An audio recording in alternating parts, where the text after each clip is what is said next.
What's going on YouTube? Craig the Travel Zombie here, and we are back. And this time we are at Arizona's largest horror movie convention.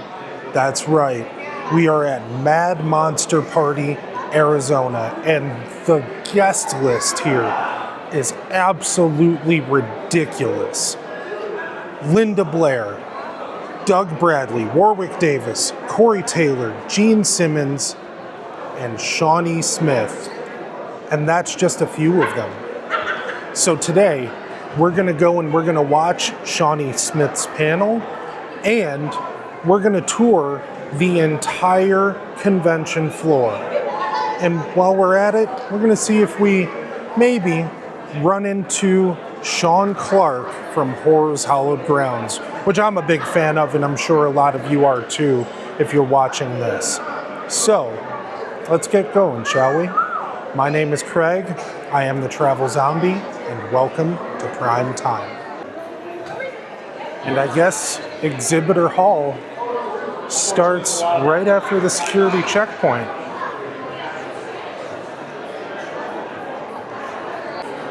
This is so cool.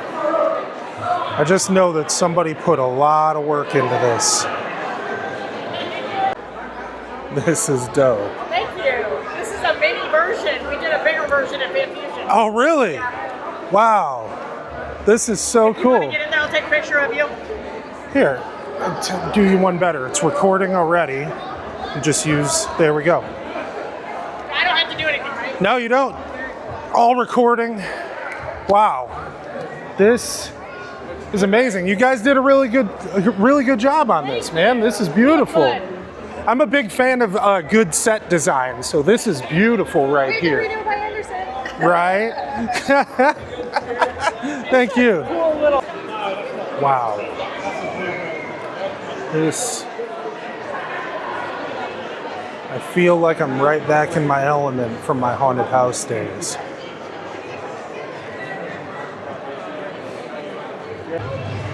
Well, they have a haunted house on site here, but as suspected,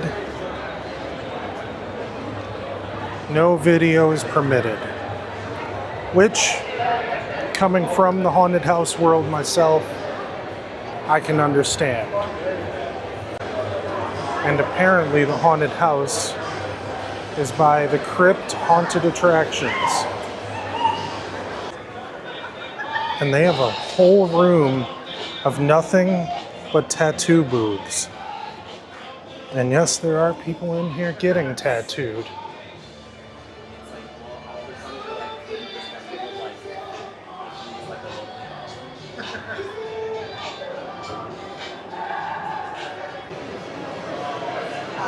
And now we enter the main show floor.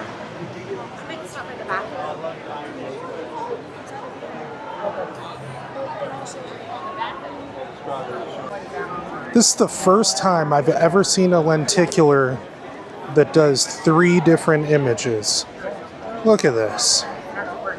How cool is that? And he has all of these. If you're interested, bobtheartist.com. Look at this. Isn't that amazing? Yeah. Are these hand painted? So they are engraved and all hand done. So like the paint and everything on them is all hand done. The inlay work and everything is all hand done.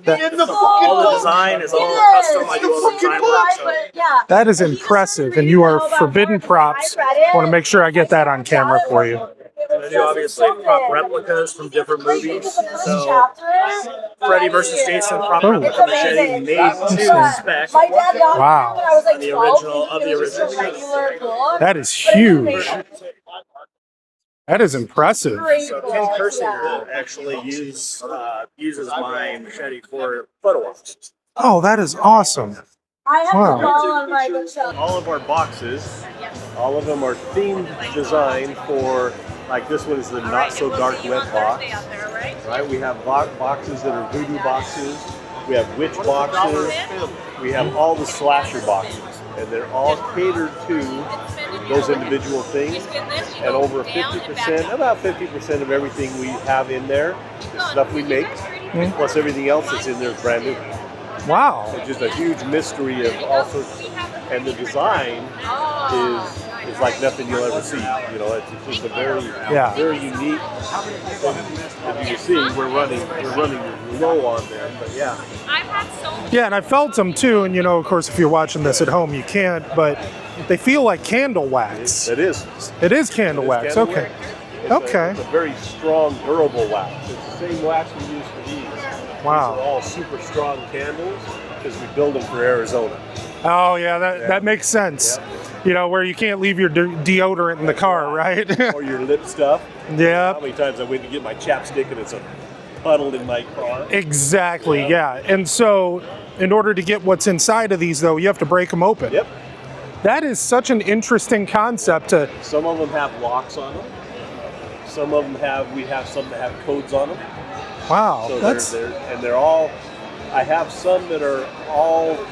We sold them, but I have some that I create stories that go with all of them. So, like if I put one in there that's a possessed doll, I'll write a whole story about it, and it's it's basically a cool kind of a haunting thing that goes with it. Oh, that is so cool. Yeah. Yep. That's interesting. Like I worked in the haunted attraction industry for 15 years. Yep. And so like I've done a bunch of these before, but it's been a long time. Yeah. Because I haven't done any of that stuff in like 9 years. Yeah. But so like coming here now, it feels like I'm back in my element, but I'm also seeing new stuff that I haven't seen before. Yep. So that's really cool. That's why I wanted to get you on camera, because it's something I haven't seen before. So. And we appreciate that. We like being unique. And what's your company name? How can people find you? Superstition Candle Company. Superstition Candle Company. Yep. Okay, so you're on Facebook, Yep. Instagram, all that? All that stuff there. All right, perfect. Hey, thank you for your time, man. I appreciate it. Yep. Thank you. Now, this is something that I've wanted to see for a while now. Fear Farm Haunted House. Of course, run by 13th Floor Entertainment. And I happen to be wearing my 13th floor shirt today. So, who knows? Hopefully this year I'll get to go over there. And let's say hi to these guys. Hi!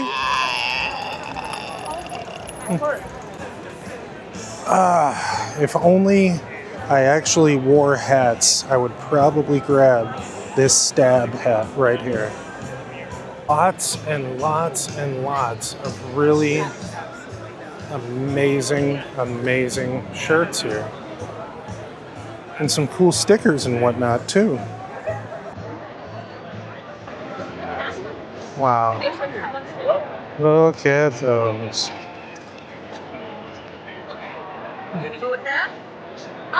How does it open? And this is Mabry Monsters. It looks like they make masks.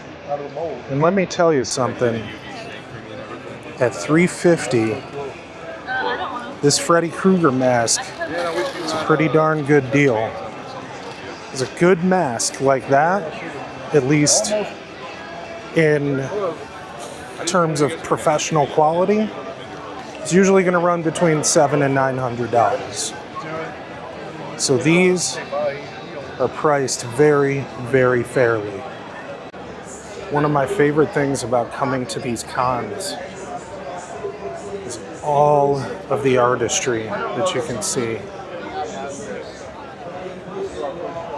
These are absolutely beautiful.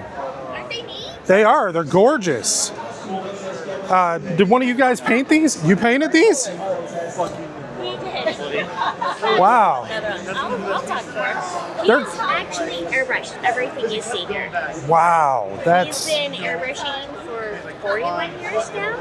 He started off as a little boy doing masks from Fangoria magazine. And then he just kind of went from there. Once he figured out flat is easier than bumps and stuff like that. But yeah, he's done cars, motorcycles. Wow. You named it, he has pretty much painted it. That's crazy, man. Right? Yeah, people will commission him to do pictures of like their nanas or their puppies. Oh. Or he's done book covers, CD covers, graphic novels. Wow. Like, he's all over the place. That's wild, And man. then we travel all over. We do maybe 40 shows a year. Wow. So this is your full-time job This then. is our full-time gig. We're That's- very, very honored.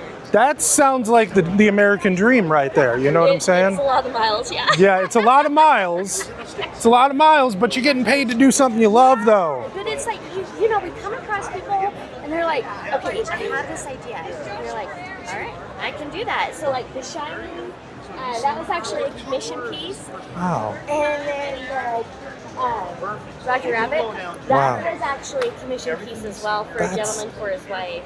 Oh. So I mean, they're just neat. Yeah. But I mean, like it's funny. Right. But yeah, someday he wants to actually make the movie posters of those preview movies at the beginning of Tropic Thunder. Oh God, yeah. Those would be amazing.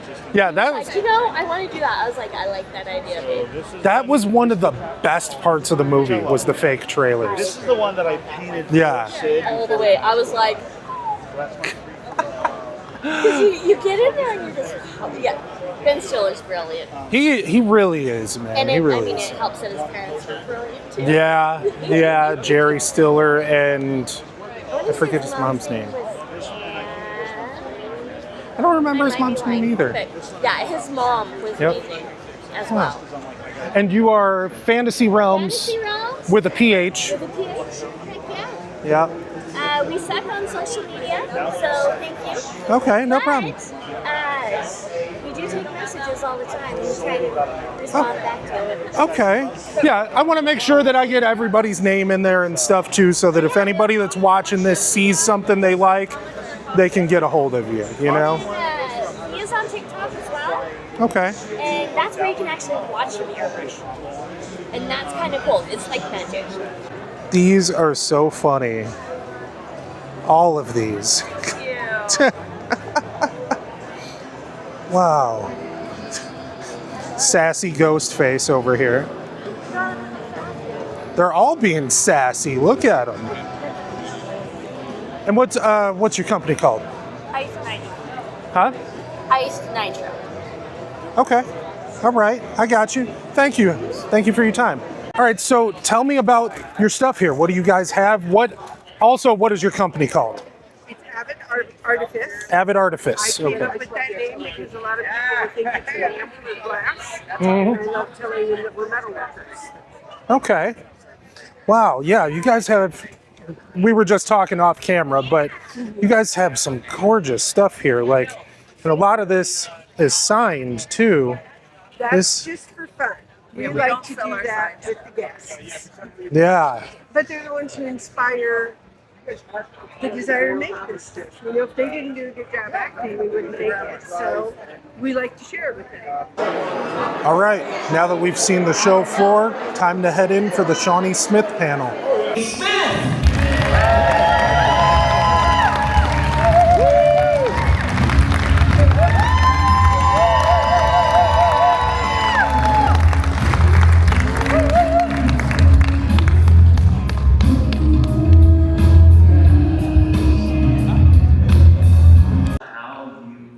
What first inspired you to be a character? I was just minding my own business, going for a walk around the block with my mom, 8 years old. And there was, she had just remarried, so we moved into a new house in a new neighborhood. And this girl up the street, she was like the redhead, the northern toilet paper girl. And her mother was from Ireland, part of that. And she would, talk incessantly. My mom got this, got that. She's doing my mom got her panties all up in a bunch.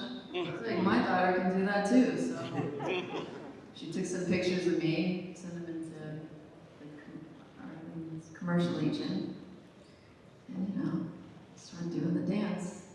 And then I actually a professional dancer before I was hired as a professional actress. And then just kind of kept going.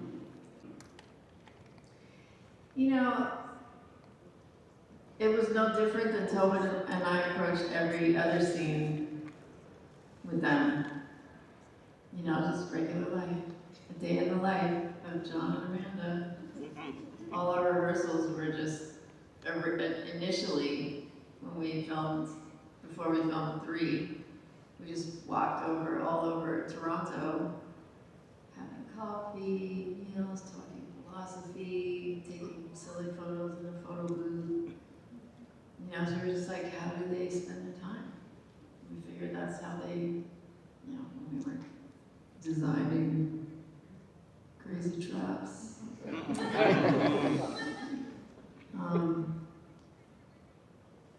So yeah, it was very easy and natural and, you know, heartbreaking. We have one right over here. Did Amanda genuinely want her victims to survive, or did she want them to fail? She wanted control. Yeah. Fuck yeah.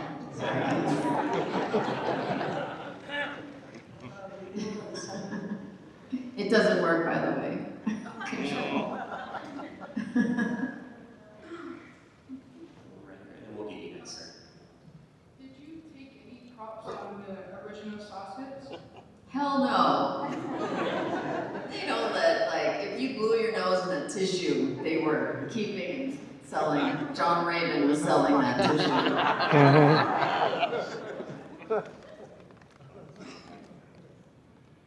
You're obviously a great artist. We were talking about dancing and acting and music and everything like that. That's the first I've heard about the professional dancing. You got a second to say? Well, you know what's funny is Jason Lively is out there. So we were like kid dancers together. Yeah. And we all knew the Livelies. It was like you know, you had like, it was just kind of this core group of kids, right? You know, doing a show called Focus on Fame. And so yeah, Miss Susan, he was like, oh, he's like, oh shit, Susan. So I remember the day, like, it was fine when because she had her class of boys, she called them the boys. We were doing a recital, you know, so the boys are doing this and the boys are doing that, and it was him and Patrick Laberto and Matt Laberto. Patrick Laberto was my sister's first kiss. And then we were in summer school together, in the movie, summer school. I never kissed Matt, and I thought he was really cute. But so yeah, the boys. And Jason was telling me out there, he's like, yeah, it was fine when, like, you know, we could do class in sweats and stuff, and then it came time for a recital, and they wanted me to put on these tights and shit, and I was like, I'm out. But yeah, that was a brutal, very, very competitive. I mean, as if like acting isn't competitive enough. For the Saw films, it's like, when time slips away, all this shit is happening like at once. You know, so there's this kind of like knowing way back here that I've really experienced in songwriting and that I've really experienced in songs. It's like everything that happened in 3, then when I looked back at 1 and 2, it was like I knew where it was going, you know? When you have a role like that, like Amanda, where you play it over a number of films, you know, over a span of 2 decades, how does that change? How does your performance change each time you come into that role? Well, coolest thing was 10, because it was what, almost 18 years later.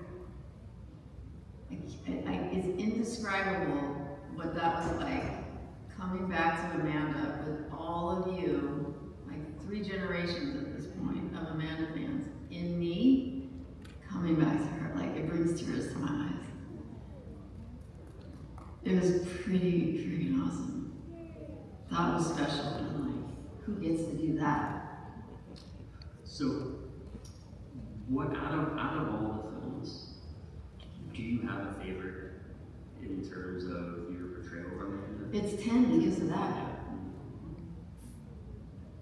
Yes, I can't describe it. It was pretty freaking cool. It's the one and only time that's happened in my career.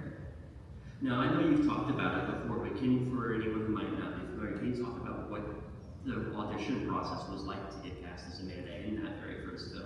I didn't. They offered it to me. And I was going through a rough time in life. I was going through a divorce, and I was tired, you know?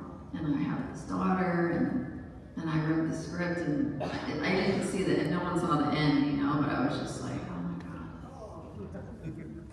I just don't have it in me to live that out for a day. And my manager was like,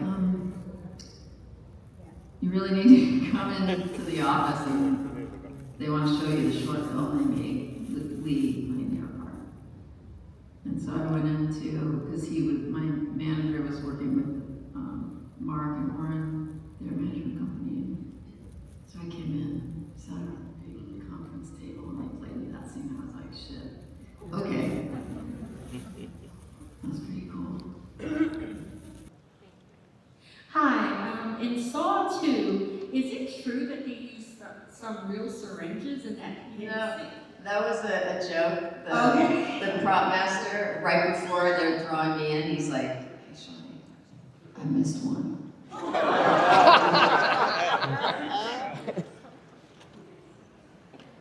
We have time to get one more in here. We'll go with you right here. Did you take any lessons from Saw, and either while filming or looking back on it afterward? Any life lessons? What?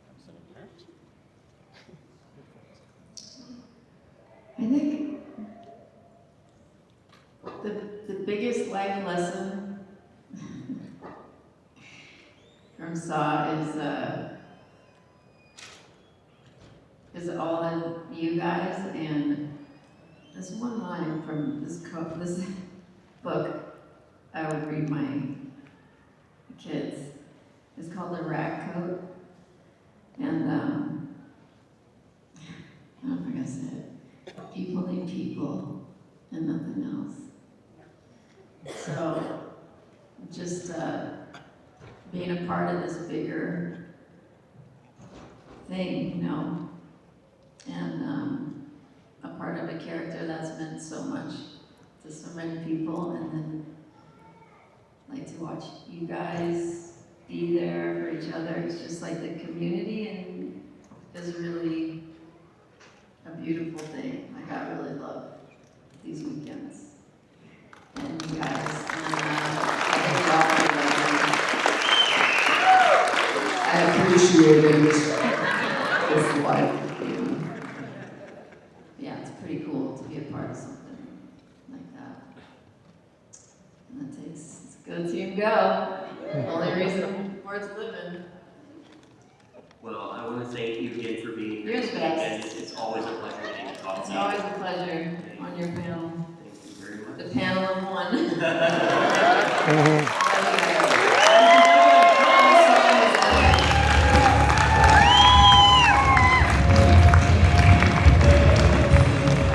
I wrote this song for my first pit bull, Rohita.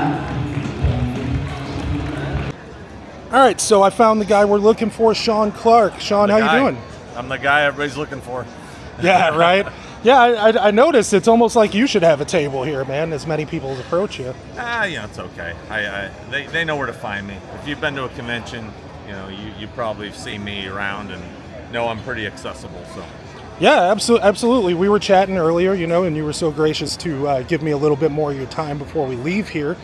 And so I know you from YouTube, of course, you know, discovered you through Adam the Woo, as I did a lot of people, Scott on Tape and whatnot. But that is not your regular job. No. That's more of a passion project, if I'm wrong. It's just a hobby. I mean, just something I've been doing. You know, before YouTube, before YouTube was a thing, I was doing filming location stuff for Blu-ray and DVD as like bonus features. Yeah. So, even Adam used to say I was the OG. Like, he goes, dude, you were the first. I mean, he told me, that I inspired him to do filming locations. I mean, which Right. was a huge honor. I didn't take YouTube serious when it first came out, right? And he jumped on it, blew up. Had I got in early, I probably would have blown up too. But I was trying to get my show picked up as a series, like on TV. Yeah. And here this new thing, it was even before monetization. I was like, well, why am I going to give it away for free? I'm trying to make a living at it, Right. not knowing that in the future that would all change. So Right. That's but, where I'm still struggling to get to, is monetization too. So that's why Yeah. I'm doing events like this, man. So that's not your main job. What do you actually do, and how did you get this job? Well, so I run a company called Convention All Stars, which is basically a personal appearance agency for celebrities. Work with people like Corey Taylor, Shawnee Smith, Wednesday 13 over there. And I have a big roster, and that's pretty much every weekend we're somewhere doing this. This weekend we have guests at 2 other shows happening right now. I was just texting back and forth with some of my people over there, seeing how it was going. So it's a full-time gig, and that's what I do full-time. And the stuff I do on YouTube, like filming locations and collection videos, and it's my passion, it's hobby. I've been a horror nerd since I was a kid, and it's just my way of sharing with other people, like-minded people.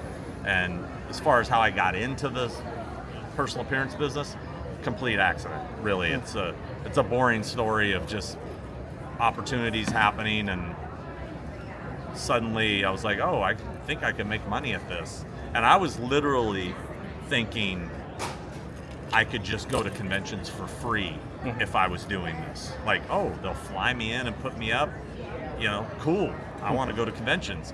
And then I started to do that for fun, and as it grew, I started to come home with money. I'm like, oh, I'm actually making some money. And it got to the point where I was like, I think I can quit my real job and do this full time. And that's what I did, and that was in February of 2006, and I've never looked back.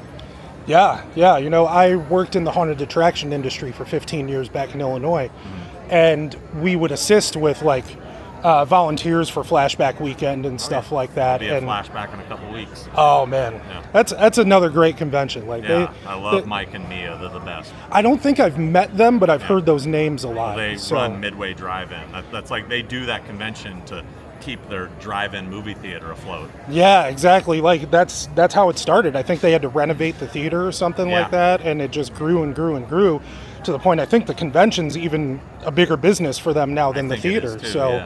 But yeah, I've had so many friends that have gone there and vended and did the celebrity handling and stuff like that, and so I know this is not a walk in the park doing these conventions.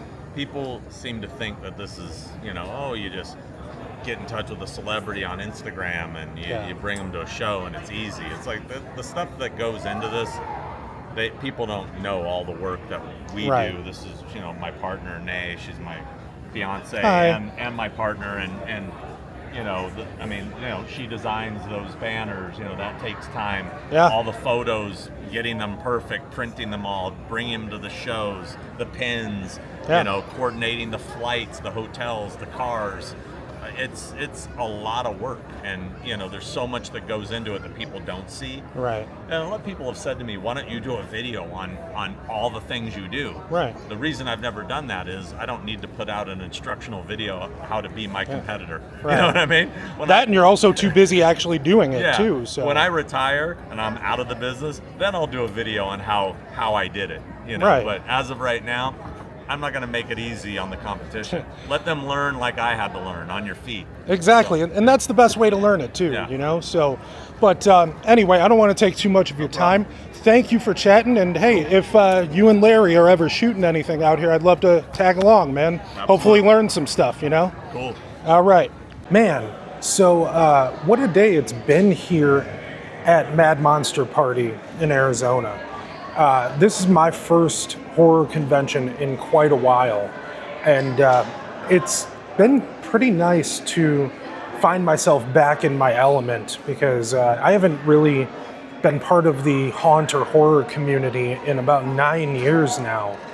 So it's kind of crazy to think that, because there was a time in my life where I never thought that I would be outside of that community. But anyway, it's been really nice to feel part of it again, and to get to see that panel with Shawnee Smith, because back in my haunted house days, every November we would get our checks, and a bunch of us, like 10 to 20 of us, would go to the theater and see the next Saw movie starring Shawnee Smith.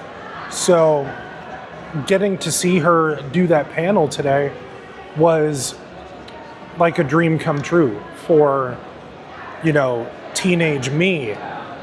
And I didn't even get to meet her. So hopefully down the line someday I will get to meet her. But we did get to meet somebody today, somebody that I wanted to meet, and somebody that I'm grateful I did get to meet, and that is Sean Clark, who ironically enough is Shawnee Smith's appearance manager. And he was so gracious he took some time to chat with me off camera, but he had to get back to work, so I had to let him go. But at the end of the day, right around the time the show floor closed, he gave me that interview that you guys just saw, which was so gracious of him. And he also gifted me a couple of stickers here. He has a couple of his own that he gave me, but the one that I love the most, as a disciple of Adam the Woo, forever woo. So to Sean Clark and his lovely lady, Nay, thank you so much for taking your time to talk with me, and hopefully we get to do something together in the future. And with that, I must bid you all adieu and say goodbye and good night.